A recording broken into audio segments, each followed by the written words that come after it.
श्रीविष्णवे नमः। श्रीविष्णुसहस्रनामस्तोत्रम्।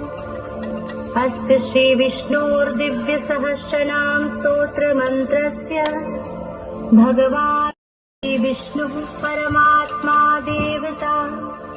अनुष्टुप् छन्दः अमृतांशुद्भवो भानुरीति बीजम्। देवकी नन्दनः सृष्टेति शक्तिः।